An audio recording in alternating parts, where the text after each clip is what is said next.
ठीक है, देखिए, तो मैंने आपको इलेक्ट्रोस्टैटिक फोर्स लास्ट क्लास में यहां से पढ़ाना था हमें। ठीक है भैया, इलेक्ट्रोस्टैटिक फोर्स क्या होता है? वो फोर्स दो चार्जों के बीच में लगता है, लेकिन दोनों चार्ज किसमें होने चाहिए? रेस्ट में होने चाहिए।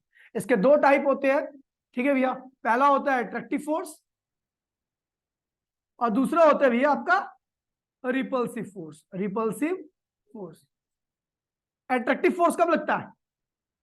तो आपको पता है अनलाइक चार्ज के बीच में अट्रैक्टिव फोर्स लगता है। अनलाइक चार्ज क्या होते हैं? अगर Q1 आपका पॉजिटिव है तो Q2 क्या होना चाहिए आपका?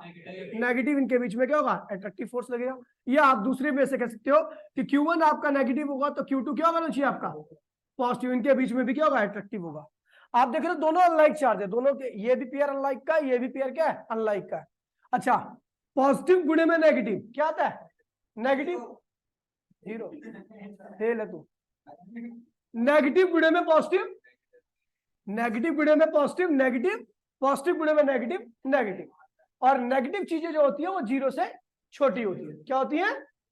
तो यानी Q1 Q2 का प्रोडक्ट अगर आपको लेस देन जीरो मिल रहा है, नेगेटिव चीजें जीरो से कम होती है। क्या होती है? नेगेटिव चीजें, इन दोनों का प्रोडक्ट नेगेटिव आ रहा है। इन केसेस में अगर नेगेटिव को देखें तो वो जीरो से छोटा होता है। यानी जब दो चार्जेस का प्रोडक्ट जीरो से छोटा आता है तो उनके बीच में कौन सा फोर्स लगता है? अट्रैक्टिव। अब रिपल्सिव फोर्स कब लगता है? तो Q1 आपका पॉजिटिव हो तो Q2 भी क्या है अभी आपका? पॉजिटिव। या Q1 आपका नेगेटिव तो Q2 भी क्या होगा अभी आपका? नेगेटिव होगा। इनके बीच में भी रिपल्शन और इसके बीच में भी क्या होगा? रिपल्शन। पॉजिटिव गुणे में पॉजिटिव, नेगेटिव गुणे में नेगेटिव, पॉजिटिव। और पॉजिटिव चीजें क्या होती है? जीरो से। यानी जब दो चार्जेस का प्रोडक्ट ग्रेटर देन जीरो आता है तो यहां पर क्या होता है भैया? रिपल्शन होता है। एक जेई में क्वेश्चन आया था, ये केवल दे रखा था कि Q1 Q2 is less than zero, what is the nature of the force? तो बंदों को पता नहीं लगा किस नेचर का फोर्स है, तो भैया सीधा क्या होगा भैया? अट्रैक्टिव। अगर इन दोनों का प्रोडक्ट लेस देन जीरो आ रहा है, नहीं, प्रोडक्ट क्या होगा? नेगेटिव होगा। और दो चार्ज का प्रोडक्ट नेगेटिव आने का मतलब है कि दोनों चार्ज अनलाइक है। क्या है? अनलाइक चार्जेस में क्या होता है? अट्रैक्शन। क्या होता है? अट्रैक्शन। तो ये हो गया भैया आपका इलेक्ट्रोस्टैटिक फोर्स। इलेक्ट्रोस्टैटिक फोर्स दो टाइप के होते हैं, अट्रैक्शन और अट्रैक्टिव और रिपल्सिव, मेंस पे। ठीक है, अब देखिए, अब देखिए भैया इस फोर्स के वैल्यू कितनी होगी? इस फोर्स की वैल्यू कितनी होगी? तो टॉपिक का नाम है भैया मैग्नीट्यूड ऑफ इलेक्ट्रोस्टैटिक फोर्स। क्या है? Magnitude of electrostatic force. अब मैग्नीट्यूड मतलब इसकी वैल्यू कितनी होगी, तो उसको बताने के लिए, उसको निकालने के लिए एक लॉ दिया गया जिसे हम कूलम्ब्स लॉ कहते हैं। क्या कहते हैं?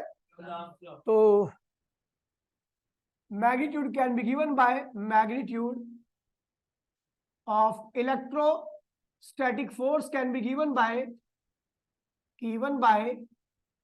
Coulomb's law। किसके द्वारा दिया जाता है? Coulomb's law। ठीक है भैया, किसके द्वारा दिया जाता है? Coulomb's law। और एक मिनट बेटा, कॉपी मत करो, अभी ध्यान दीजिए। ठीक है भैया, Coulomb's law क्या कहता है? अकॉर्डिंग टू Coulomb's law, ध्यान दीजिए बेटा, यहीं पर यही मेन चीज है अब जो बताने जा रहा हूं। कहता है भैया जो चार्ज है Q1 और Q2 और उनके सेंटर के बीच की दूरी क्या है? R। यहां पर ये ध्यान रखना, R क्या है? Separation in between centre, in between their centre. R क्या है भैया? Q1 और Q2 के सेंटर के बीच की दूरी है। क्या है? सरफेस के बीच की दूरी नहीं है। दूरी तो यह भी है कि मैं अगर इस दीवार से अपनी दूरी की बात करूं तो मेरे सरफेस से उस दीवार की सरफेस के बीच की दूरी को भी हम दूरी कहते हैं। लेकिन ये जो दूरी है ना, वो सेंटर के बीच की दूरी, यानी चार्ज बॉडी जो है ना, उसके सेंटर से इसके सेंटर के बीच की दूरी है। समझ गया भैया? चलो, तो Q1 Q2 के सेंटर के बीच की दूरी क्या है? R है। ध्यान दीजिएगा भैया। तो देखा गया कि इनके बीच में चाहे वो रिपल्सिव फोर्स हो, चाहे वो अट्रैक्टिव फोर्स हो, कोई सही फोर्स हो। ठीक है, ये बात ध्यान में। कूलम्ब्स लॉ में हमें फोर्स के नेचर के बारे में पता नहीं लगता, ये इसकी लिमिटेशन है। कूलम्ब्स लॉ में फोर्स के नेचर के बारे में हमें पता नहीं लगेगा, केवल हमें पता लगेगा कि कितना फोर्स लग रहा है, ज्यादा लग रहा है, कम लग रहा है, उसकी वैल्यू के बारे में पता लगेगा। बाकी उसके नेचर के बारे में कि अट्रैक्टिव है या रिपल्सिव है, इसके नेचर के बारे में पता नहीं लगता। तो कहता है भैया कि या चाहे कोई सा भी फोर्स हो, अट्रैक्टिव हो या रिपल्सिव हो, वो फोर्स जो होता है वो इन दोनों चार्जेस के प्रोडक्ट के डायरेक्टली होता है। ध्यान दीजिए भैया, इन दोनों चार्जेस का प्रोडक्ट जितना बड़ा आएगा फोर्स की वैल्यू उतनी ही ज्यादा होगी। इन दोनों चार्जेस का प्रोडक्ट जितना कम आएगा फोर्स की वैल्यू क्या होगी, उतनी ही कम होगी। अब देखिए यहां पर हम केवल चार्जेस के प्रोडक्ट की बात कर रहे हैं, तो इसका मतलब बाकी और सारे फैक्टर क्या है, कांस्टेंट है, और सारे फैक्टर के अंदर कोई वेरिएशन नहीं आ रही। यानी अगर हम चार्ज को वेरिएबल मान के चल रहे हैं, इन दोनों के प्रोडक्ट को वेरिएबल मान के चल रहे हैं, तो बाकी इनके बीच की दूरी कांस्टेंट है, और जिस मीडियम में रखे गए इसको डाइलेक्ट्रिक कांस्टेंट कहते हैं। क्या कहते हैं इसे, या मीडियम कांस्टेंट भी कहते हैं। क्या कहते हैं, तो उस वो मीडियम का कांस्टेंट, वो मीडियम भी क्या है भैया, आपका कांस्टेंट है। ये दोनों चीजें हमें क्या लेके चले, जब हम चार्जेस के प्रोडक्ट को वेरिएबल मान के चल रहे हैं, तो सेपरेशन के बीच का और मीडियम जिसमें रखे गए वो क्या होगा, कांस्टेंट होगा। अब ध्यान दीजिए भैया, इसका मेन लॉजिक अब स्टार्ट होता है कि प्रोडक्ट ज्यादा होने पर फोर्स ज्यादा क्यों आता है। ठीक है भैया, ये लॉ है, खैर मैं बताया तो प्रोडक्ट ज्यादा कब आता है। ठीक है, इसका लॉजिक बताया था, फिर उसके बाद उसको दिखा भी दूंगा आपको। ठीक है, चलो, अगर चार्जेस का प्रोडक्ट ज्यादा आएगा तो इसका मतलब चार्जेस की वैल्यू भी क्या है, ज्यादा है। स्ट्रॉन्ग चार्ज ज्यादा स्ट्रॉन्ग इलेक्ट्रिक फील्ड को क्रिएट करता है। स्ट्रॉन्ग चार्ज ज्यादा स्ट्रॉन्ग इलेक्ट्रिक फील्ड को क्रिएट करता है, और चार्जेस के बीच में लगने वाला फोर्स किस वजह से आता है, इलेक्ट्रिक फील्ड की वजह से। किसकी वजह से आता है, तो जाहिर सी बात है अगर दो चार्जेस का प्रोडक्ट ज्यादा होगा तो इसका मतलब वो दोनों क्या है, बड़े बड़े चार्ज है, स्ट्रॉन्ग चार्ज है, और स्ट्रॉन्ग चार्जेस से बनने वाली इलेक्ट्रिक फील्ड क्या होती है, स्ट्रॉन्ग होती है, इसलिए उनके बीच में लगने वाला फोर्स भी क्या होता है, स्ट्रॉन्ग होता है। ठीक है भैया, अब देखिए ये ध्यान रखना कि पहला ऑब्जर्वेशन में बोला कुलाम्स ने कि भैया अगर इन दोनों चार्जेस का प्रोडक्ट ज्यादा आएगा तो फोर्स भी क्या होगा, ज्यादा होगा, और इन दोनों चार्जेस का प्रोडक्ट कम आएगा तो फोर्स भी क्या होगा। ये बाकी दोनों वेरिएबल फैक्टर क्या है, कांस्टेंट है। क्या है, कांस्टेंट है। 1 मिनट के अंदर कॉपी करो, जल्दी से कॉपी करो। अभी बताऊंगा इसके बारे में थोड़ी देर बाद। कंडीशन क्या होनी चाहिए कि ना तो उनके बीच की दूरी चेंज होनी चाहिए, ना ही उनका मीडियम चेंज होनी चाहिए। अगर इन दोनों को चेंज कर दोगे तो हो सकता है इसके बदलाव कुछ और तरीके से आए, इसके अंदर बदलाव क्या हो जाए, ये प्रोपोर्शनलिटी वाला फिर मामला खत्म हो जाएगा। ठीक है, बढ़ेगा, लेकिन प्रोपोर्शनल मतलब पता क्या क्या होता है, मैंने आपको बताया था, प्रोपोर्शनल मतलब होता है कि एक ही रेशियो में आगे बढ़े हमेशा। अगर आप इसको भी बदल दोगे और इसको भी बदलोगे ना, तो वो बढ़ेगा तो, लेकिन वो उस पैटर्न में प्रोपोर्शनलिटी साइन को फॉलो नहीं करेगा। इसलिए ध्यान रखना कि अगर आप प्रोपोर्शनलिटी साइन लगा रहे हो तो बाकी सारी चीजें क्या रखोगे, आप कांस्टेंट रखोगे। ठीक है, चलो आगे बढ़ते हैं। हाँ, इक्वल क्या होता है, बाद में इक्वल लगाते हैं। अब देखिए इसके ऊपर क्वेश्चन कैसे पूछाते हैं, इसके ऊपर क्वेश्चन कैसे पूछे जाते हैं, देखो बेटा इसके ऊपर क्वेश्चन कैसे पूछे जाते हैं। दो चार्जेस का प्रोडक्ट मैक्सिमम है तो फोर्स क्या लगेगा, मैक्सिमम। अब कैसे पूछा जाता है क्वेश्चन, क्वेश्चन नंबर फर्स्ट, ध्यान दीजिए, क्वेश्चन नंबर फर्स्ट। ठीक है, क्या हुआ, कोई नहीं जाता, ठीक है, कोई नहीं खुले धंधे। ठीक है, अब देखिए कह रहा है कि एक चार्ज क्या है भैया, 50 कूलम का है। क्या है भैया, 50 कूलम का है। इसको दो टुकड़े में तोड़ा गया, एक टुकड़ा था Q1 और एक टुकड़ा था Q2। बताओ कि Q1 और Q2 की वैल्यू क्या होगी कि उन दोनों चार्जेस के बीच में फोर्स मैक्सिमम आए। या ये भी पूछ सकता है कि बताओ Q1 और Q2 की वैल्यू क्या होगी कि उन दोनों चार्जेस के बीच में फोर्स मिनिमम आए। ये ध्यान रखना, दो क्वेश्चन एक साथ सॉल्व हो जाएंगे आपके। फोर्स मैक्सिमम भी हो सकता है और फोर्स मिनिमम भी हो सकता है।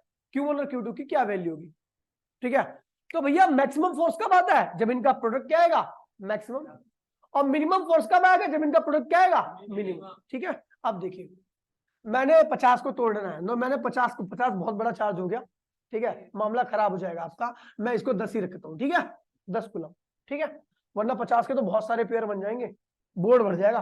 ठीक है, इसको ले लिया एक, तो इसको क्या लूंगा 9। 10 कूलम को दो पार्ट में तोड़ना ना, एक पे 1 कूलम तो दूसरे पे 9 कूलम। फिर क्या होगा 2, तो ये क्या होगा 8 कूलम। ये होगा 3, तो ये क्या होगा 4 कूलम। ये होगा 4 कूलम, तो ये क्या होगा, हाँ सॉरी 7। ठीक है, फिर ये क्या होगा 6 कूलम। ठीक है भैया, फिर 5 कूलम, तो ये क्या होगा 5 कूलम। अब दोबारा रिपीट कर जाएगा बाकी का। ठीक है भैया, अब रिपीट का ऊपर नीचे रिपीट हो जाएगा। ठीक है, अब देखिए इस केस में गुणा कीजिए तो कितना प्रोडक्ट आ रहा है 9। ठीक है, इस गुणे में क्या होगा, तो क्या आ रहा है बेटा 16। इस केस में क्या आ रहा है 21, इस केस में क्या आ रहा है भैया 24, और इस केस में क्या आ रहा है भैया 25। तो फॉर मैक्सिमम फोर्स, अगर मैं मैक्सिमम फोर्स की बात करूं, मैक्सिमम फोर्स, तो भैया प्रोडक्ट सबसे ज्यादा कब आ रहा है जब Q1 और Q2 की वैल्यू 5-5 यानी बराबर है। यानी Q1 क्या होगा 5 कूलम और Q2 भी क्या होना चाहिए भैया 5 कूलम। फॉर मिनिमम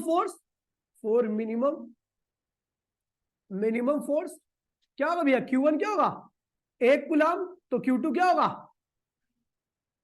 क्या होगा 9 कूलम, या इसका एक और आंसर होता है Q1 क्या होगा 9 कूलम, तो Q2 क्या होना चाहिए 1 कूलम। ठीक है बेटा, तो ये मैक्सिमम फोर्सेस की कंडीशन, कोई दिक्कत तो नहीं है।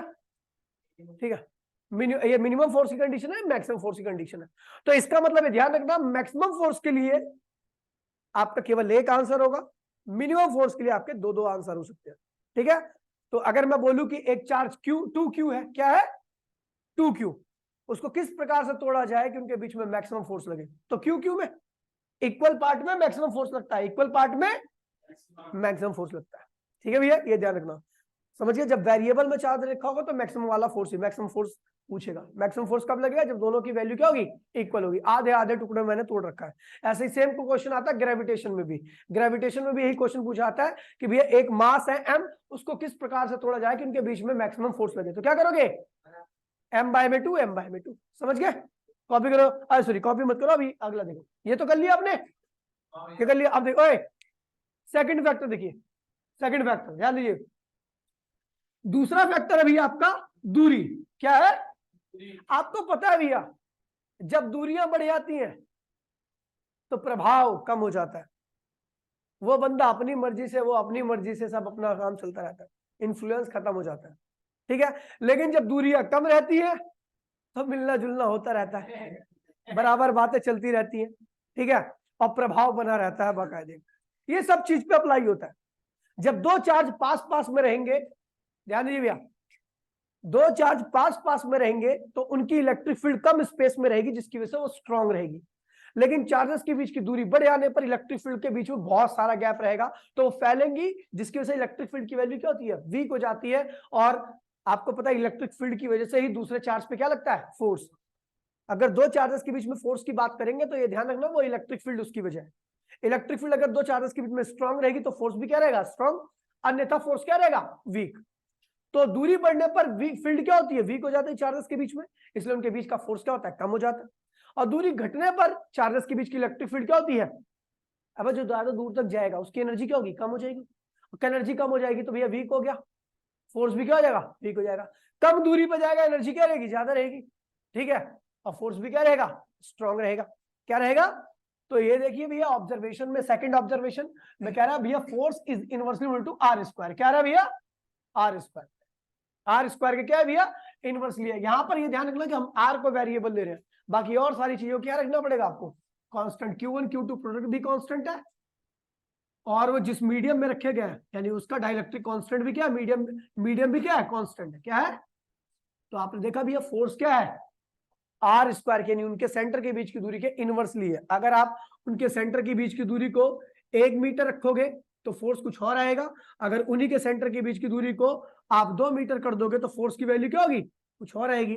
इस केस में फोर्स क्या आ रहा है भैया F1, और इस केस में फोर्स क्या आ रहा है भैया F2 आ रहा है। आप देखोगे कि आपका F2 क्या है छोटा है और F1 क्या है बड़ा है। तो इसी पे हिसाब से आपको बोला गया कि चार्जेस के बीच की दूरी बढ़ने पर फोर्स क्या होता है कम हो जाता है। मेन लॉजिक क्या है कि चार्जेस के बीच की दूरी बढ़ने पर उनके बीच की इलेक्ट्रिक फील्ड वीक हो जाती है, जिसकी वजह से चार्जेस के बीच में फोर्स क्या होता है कम हो जाता है। चार्जेस के बीच की दूरी कम होने पर उनके बीच की इलेक्ट्रिक फील्ड स्ट्रांग रहती है, जिसकी वजह से उनके बीच का फोर्स क्या होता है ज्यादा रहता है। कोई दिक्कत तो नहीं बेटा, फटाफट इसको कॉपी करो सेकंड फैक्टर। तेज बढ़ा रहा हूं क्या, तेज बढ़ा रहा हूं क्या, चलो कोई नहीं स्लो पढ़ दूंगा सुनो। ठीक है, अब क्या कह रहे हैं कॉपी कर लेने से, देखिए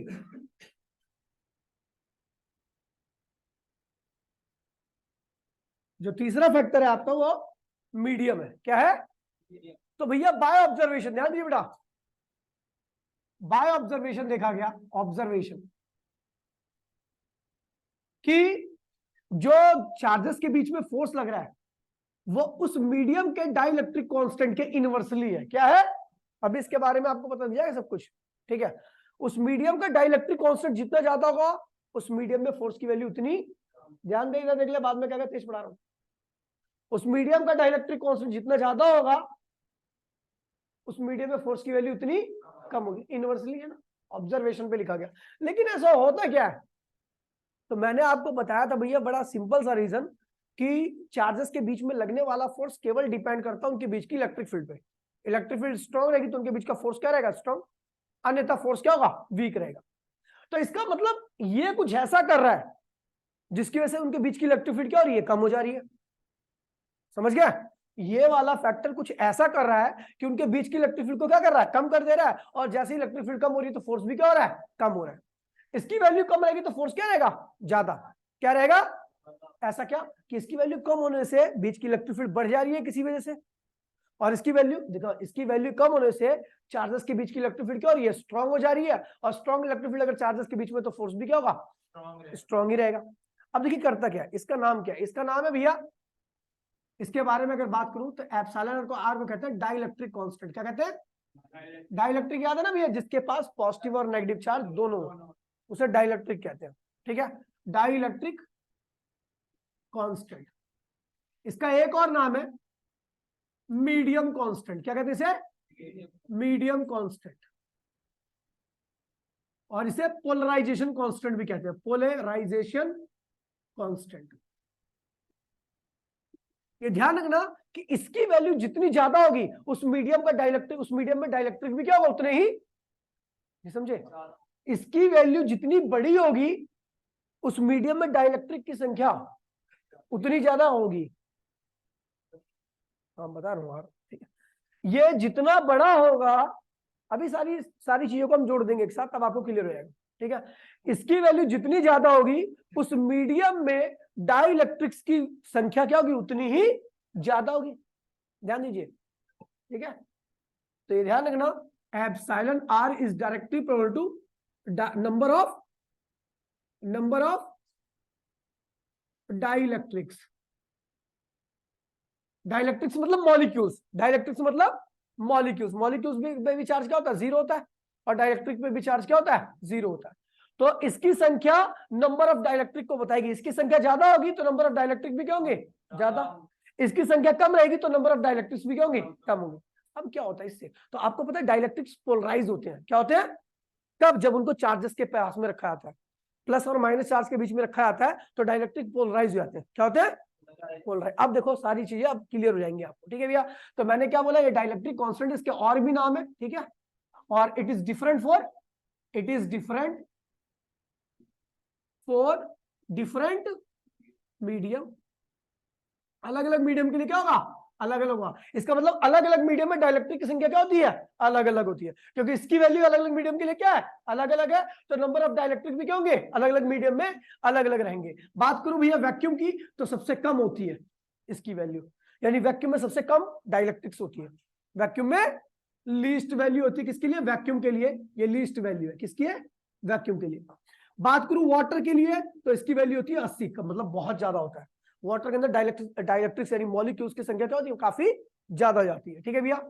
ये वाटर के लिए। बात करूं ग्लास के लिए तो ग्लास के लिए इसकी वैल्यू क्या होती है? 5, ठीक है। अलग अलग मीडियम के लिए इसकी वैल्यू क्या होती है? अलग अलग होती है। ध्यान दीजिए होता क्या, ध्यान दीजिए, अब ध्यान दीजिए, ठीक है। मैंने क्या किया, चार्ज ये प्लस क्यू चार्ज लिया और ये माइनस क्यू चार्ज है। ध्यान दो बड़ा प्लीज, ये माइनस चार्ज है। आपको पता है इलेक्ट्रिक फील्ड कहां से निकलती है? प्लस से माइनस की तरफ। ये कहां रखे गए थे? वैक्यूम में। वैक्यूम में इसकी वैल्यू क्या होती है? लीस्ट होती है। तो इसका मतलब डाइलेक्ट्रिक की संख्या ना के बराबर है, और डाइलेक्ट्रिक नहीं होगी तो वहां पे पोलराइजेशन भी नहीं होगा। ध्यान दीजिए भैया, वैक्यूम में इसकी वैल्यू क्या होती है? लीस्ट होती है, मतलब डाइलेक्ट्रिक वहां पर नहीं है। और डाइलेक्ट्रिक नहीं है तो डाइलेक्ट्रिक नहीं है तो उनका पोलराइजेशन भी नहीं होगा। और पोलराइजेशन नहीं होगा तो भैया आपकी इलेक्ट्रिक फील्ड ये होती है ई नॉट। ई नॉट क्या है? Electric field in between Q1 and Q2। और ये मैक्सिमम है। ये क्या है? मैक्सिमम है Q1 Q2। अब हमने क्या किया, हम खुराफाती दिमाग के थे, हमने क्या किया, इस Q1 और Q2 को उतने ही डिस्टेंस पर एक मीडियम इनके बीच में डाल दिया। क्या डाल दिया? मतलब डाइलेक्ट्रिक डाल दी। क्या डाल दी? अगर मैं बात करूं इनके बीच की इलेक्ट्रिक फील्ड पहले कितनी थी? ई नॉट थी। क्या थी? इस मीडियम को डालने से पहले इनके बीच की इलेक्ट्रिक फील्ड कितनी थी? ई नॉट थी। लेकिन जैसे इस मीडियम को डाला, ये क्या है? डाइलेक्ट्रिक है। क्या है? और डाइलेक्ट्रिक का क्या होता है? पोलराइजेशन। क्या होता है? तो भैया ये कैसा चार्ज है? ये प्लस था, ये क्या था? माइनस। तो इधर की तरफ क्या होगा? डाइलेक्ट्रिक का प्लस, और इधर क्या आ जाएगा? माइनस। पोलराइज होगी डाइलेक्ट्रिक। तो इधर क्या आ जाएगी? एक इलेक्ट्रिक फील्ड और आ जाएगी, क्योंकि आपको पता है जहां पे चार्ज वहां पर इलेक्ट्रिक फील्ड। यहां पे चार्ज थे तो इनकी इलेक्ट्रिक फील्ड थी ई नॉट, लेकिन जैसे इस मीडियम को रखा, इसका क्या हो गया? ईपी क्यों है? ईपी क्या है? ईपी क्या है? Electric field due to polarization. Polarization ध्यान दीजिए भैया, ये मीडियम है, कोई सा मीडियम हो सकता है। मीडियम है मतलब डाइलेक्ट्रिक है कोई, और डाइलेक्ट्रिक को जैसे ही इन चार्जेस के बीच में रखा तो उसका क्या हो गया? पोलराइजेशन।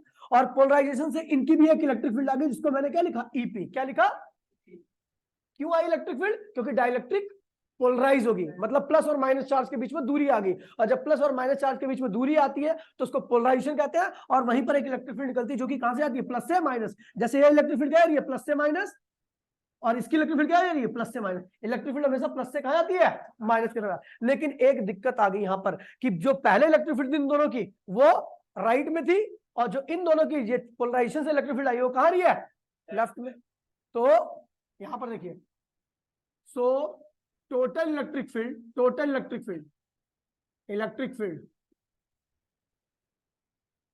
क्या हो जाएगी भी आपकी? ई नॉट माइनस ईपी। बोला हाँ।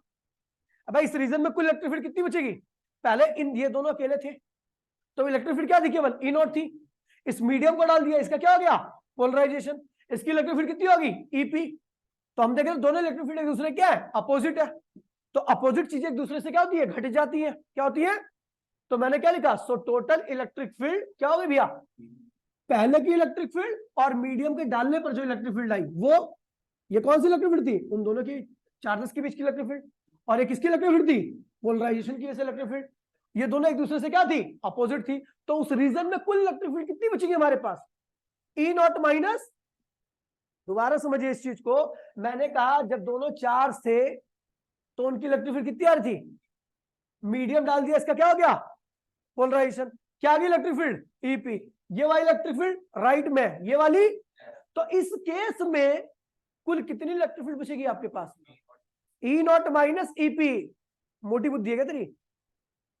मैं कह रहा हूं कि जब ये चार्ज थे तो इलेक्ट्रिक फील्ड क्या थी? ई नॉट थी। इसको डाल दिया, क्या हो गया? पोलराइज। तो मैं कह रहा हूं इस केस में अब कुल कितनी इलेक्ट्रिक फील्ड बच रही है? दो इलेक्ट्रिक फील्ड अभी भी दिख रही है ना, एक तो इधर जा रही है, किधर जा रही है। तो इस केस में कुल कितनी बची? तो ई नॉट माइनस ईपी। तो इसी केस की बात कर रहा हूं मैं, ये जो ये इलेक्ट्रिक फील्ड है ना वो केवल इसी केस की है। तो नेट इलेक्ट्रिक फील्ड क्या होगी? E naught minus EP. E naught बड़ा है, ठीक है। अरे भैया पोलराइज ये किसकी वजह से आई है? अब इन दोनों के बीच की इलेक्ट्रिक फील्ड को मैंने ई नॉट नाम दिया। अरे अब जब ये वाला डालेगा मीडियम तो इनकी बीच की पहली इलेक्ट्रिक फील्ड क्या थी? ई नॉट थी, वो मैंने लिखी है। पोलराइजेशन हुआ, क्या आ गई? ईपी आ गई। तो दो इलेक्ट्रिक फील्ड थी। हाँ, इसी को ऐसे बना दिया, साथ में एक मीडियम भी डाल दिया, ठीक है। तो नेट इलेक्ट्रिक फील्ड क्या होगी? ई नॉट माइनस ईपी होगी, समझ गया। और ई नॉट हमेशा क्या होता है? ईपी से बड़ा होता है। क्या होता है? ठीक है। तो नेट इलेक्ट्रिक फील्ड क्या होगी? नेट इलेक्ट्रिक फील्ड की वैल्यू क्या होगी? E naught minus EP. आप देख रहे हैं इलेक्ट्रिक फील्ड बढ़ी है, ये घट जाएगी। पहले क्या थी? ई नॉट थी जब कोई मीडियम नहीं था, लेकिन जब इसको डाल दिया तो इलेक्ट्रिक फील्ड कितनी होगी? E naught minus EP. घटी है, बढ़ी है? घट गई है। और जब इलेक्ट्रिक फील्ड घट जाएगी तो फोर्स भी क्या होगा? घट जाएगा। इसीलिए इसको डालने पर फोर्स की वैल्यू क्या होती है? डिक्रीज कर जाती है। इसलिए इसको डालने पर फोर्स की वैल्यू क्या होती है? दोबारा समझिए, ये ज्यादा होगा तो मीडियम का, इसकी वैल्यू ज्यादा है तो इसका मतलब डाइलेक्ट्रिक की वैल्यू क्या होगी? ज्यादा होगी। इसकी वैल्यू ज्यादा तो डाइलेक्ट्रिक की वैल्यू ज्यादा, तो पोलराइजेशन क्या होगा? ज्यादा होगा। और पोलराइजेशन ज्यादा होगा तो इलेक्ट्रिक फील्ड ये वाली क्या होगी? ईपी ज्यादा आएगी। ये ज्यादा आएगी तो उसमें पहले जो इलेक्ट्रिक फील्ड थी उसको ये और कम कर देगी, क्योंकि ये वाली इलेक्ट्रिक फील्ड, यहां पे ध्यान रखना, ये जो ई है electric field due to polarization always opposite, always कौन सी इलेक्ट्रिक फील्ड के, इस वाली इलेक्ट्रिक फील्ड के हमेशा ये क्या होगी, अपोजिट होगी। तो इस रीजन में कुल इलेक्ट्रिक फील्ड क्या होगी, net electric field E naught minus EP. E not क्या है, इन दोनों चार्जेस की इलेक्ट्रिक फील्ड थी, और ईपी क्या है, इसकी इलेक्ट्रिक फील्ड है, हाँ बीच वाले की, पोलराइजेशन की वजह से इलेक्ट्रिक फील्ड, ये इन चार्जेस की इलेक्ट्रिक फील्ड है, ये पोलराइजेशन की इलेक्ट्रिक फील्ड। तो उस रीजन में कुल इलेक्ट्रिक फील्ड कितनी बचेगी, E naught minus EP. Electric field क्या होगी, डिक्रीज कर गई, इलेक्ट्रिक फील्ड डिक्रीज करी तो फोर्स डिक्रीज कर गया, समझ गया। अब देखिए यहां पर एक मंत्र लिख रहा हूं मैं आपको, ध्यान दीजिए, यहां पर क्या लिख रहा हूं, अब देखिए एप्सिलॉन आर ज्यादा, क्या लिख रहा हूं, ये अगर ज्यादा होगा तो डाइलेक्ट्रिक क्या होगी, नंबर ऑफ डाइलेक्ट्रिक, डाइलेक्ट्रिक ज्यादा, बोला हाँ, नंबर ऑफ डाइलेक्ट्रिक ज्यादा होंगे तो पोलराइजेशन, पोलराइजेशन ज्यादा, और भैया पोलराइजेशन ज्यादा होगा तो क्या आएगा, इलेक्ट्रिक फील्ड ज्यादा आएगी, ये वाली इलेक्ट्रिक फील्ड ज्यादा आएगी, और ये इलेक्ट्रिक फील्ड ज्यादा आएगी, तो आपको पता है नेट इलेक्ट्रिक फील्ड क्या है, ई नॉट माइनस, क्योंकि आपको पता है ये हमेशा इसके अपोजिट होगी, तो इसलिए दोनों का हमेशा क्या होना है, ये वाली इलेक्ट्रिक फील्ड हमेशा इस वाली की क्या होगी, चार्जेस की इलेक्ट्रिक फील्ड के अपोजिट होगी। तो ये क्या हो जाएगी, ये ज्यादा आ गया तो इसमें से ज्यादा घटाओगे तो ये क्या होगा, कम हो जाएगा, ये क्या हो जाएगा, कम हो जाएगा। जब नेट इलेक्ट्रिक फील्ड कम होगी तो फोर्स क्या होगा, अपने आप कम हो जाता है। ठीक है बेटा, सारे लिंक को समझ गए। एक बार देखिए, ये कम तो number of dielectric, number of dielectric,